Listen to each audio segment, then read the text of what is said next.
Hi అండి. పెద్దల మాట సద్ది మూట అని ఎందుకంటారు నాకు ఇప్పుడు అర్థమైందండి. మన నుంచి ఏదైనా దొంగిలించొచ్చు కానీ చదువుని ఎవ్వరు దొంగిలించలేరు. డబ్బున్న దొంగిలిస్తాడు, బంగారం ఉన్న దొంగిలిస్తాడు, కానీ చదువుని ఎవ్వరు ఎప్పుడు దొంగిలించలేరు. చదువు మనలోంచి పుట్టుకొస్తుంది. అది 10 మందికి ఉపయోగపడుతుంది, 10 మందిని నిలబెడుతుంది కూడా. ఒక చదువుకున్నవాడు ఇంకో 10 మందిని చదివించేలా చేస్తాడు. నా ప్రకారం నేను అలాగ అనుకుంటున్నాను. ఇంకొక మాట కూడా మీ అందరికీ చెప్తున్నాను. ఈ మాట ఎవరికైనా తెలిస్తే కామెంట్ చేయండి. మన ఛానల్ చూస్తుంటే మన ఛానల్ కూడా సబ్స్క్రైబ్ చేసుకోండి. ఈ మాట ఎంతమందికి తెలుసో ఎంతమందికి తెలియదు నాకు నిజంగా తెలియదండి. నా సొంతంగా నేనైతే ఊహించి ఒక మాట అయితే నేనైతే చెప్తున్నాను మీ అందరికీ.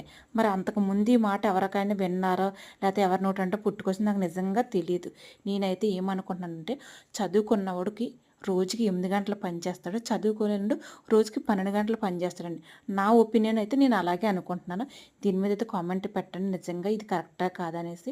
ఇంకా ఫుల్ ఫ్రాక్ వచ్చి మన ఛానల్లో ఉంది, కటింగ్ అండ్ స్టిచ్చింగ్ కూడా చేశాను. ఇంట్రెస్ట్ అంటే చూడండి, కేకేడి సరళ టాక్స్. ఇంకా ఈ బ్లౌజ్ కూడా నేను కటింగ్ అండ్ స్టిచ్చింగ్ కూడా పెడతాను 2 డేస్లో. ఛానల్ అయితే సబ్స్క్రైబ్ చేసుకొని నేను చెప్పి నిజమే కదా కామెంట్ అయితే పెట్టండి. బాయ్ అండి.